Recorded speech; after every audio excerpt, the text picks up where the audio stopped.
Green beans, Creole green beans and bacon with red onions. When we were growing up, we didn't call them green beans. We called them snap beans. And the only kind they had was not the variety that you have right now, but it was called the Kentucky Wonder green beans, the Kentucky Wonder beans.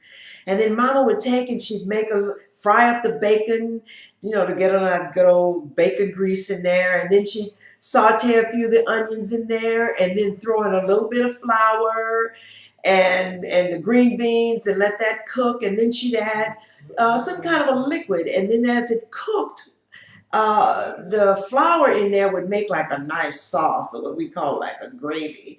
And at times we didn't even have any other meat in the house that we could have with it. So Mama would just cook a pot of rice.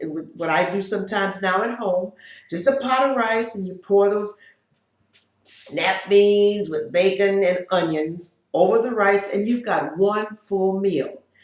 Now, when it came to the chicken sausage gumbo with shrimp, oh my God. There is nothing like a great, big, huge, steaming pot of gumbo. The more things you put in it, the better. But when I make it, I like to do the shrimp, the sausage, and the chicken. But first, you always have to start with that very important procedure. That's with your roux. Now, you don't make the roux fast. You take your time.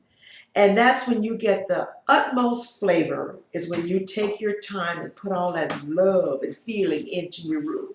And that basically is the basis for your gumbo and for an awful lot of Cajun and Creole cooking.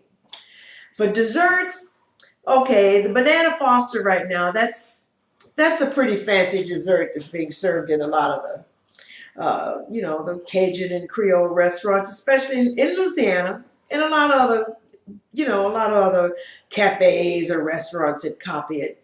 But when we were growing up, it was like, it was the bananas and it was ice cream. And if there was any brandy or anything around the house, we didn't pour it over the ice cream and light it. We had a little sip here. My grandfather would always make sure we had a little bit for us to drink, but it was nothing by putting it on and flaming it and eating it after that. But to us, that was bananas with ice cream on it, but we didn't know anything about it being called Banana Foster. I've served it a couple of times, and I've also taught classes at the co-op how to make the Banana Foster.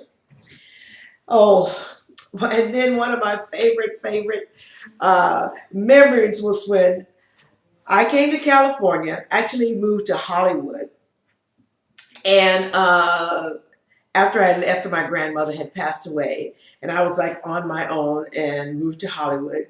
And my friend said, after one night of all this dancing and having a really good time, says, "Hey, let's go out to breakfast." That time it was a big house of pancakes. So I thought, cool, the house of pancakes. I can probably get something like I'm used to getting at home, pancakes. So I looked at the menu and I ordered corn cakes. Well, she brings this stuff to the table and lays it down in front of me. I go, "What is this?" She says, "What you ordered, madam. This is corn cakes." I said, No. These aren't corn cakes." I looked down at my plate. There were these little thin pancakes that had whole kernels of corn in it. No, this isn't it. I was thinking about the corn cakes that we had growing up, that we'd have slathered in butter and molasses. And they were thick and crunchy with lots of cornmeal in it. There was no whole kernels of corn. But I guess those were the California way of making corn cakes. Nothing like I make, nothing like Grandma made, nothing like I was used to eating when I was a child. Cabbage. That was one of the crops that we raised in our garden. Not really crops, but one of the plants, one of the vegetables that we raised in our garden was cabbage. We ate a lot of cabbage. For the smothered cabbage, smothered means, like smothering it, like burying it underneath a whole bunch of stuff until it just melts down to just utter goodness and beautiful mouthfeel and flavor. My mom would just take and she'd like uh, blanch the cabbage in hot water and then layer the leaves of the cabbage down with some onion and some butter and a little bit of this, a little bit of that, and of course make a nice white roux and put in between the different layers of it. And then of course you top it with the white roux, and then you just simmer it covered in a skillet until it's just really, really tender. You may put just a little teeny bit of nutmeg on top just to bring out the flavor of that. And you will enjoy that. That's another one of those dishes that you could just eat without having any meat. You don't need any meat. It's a meal all in itself. Coconut rice.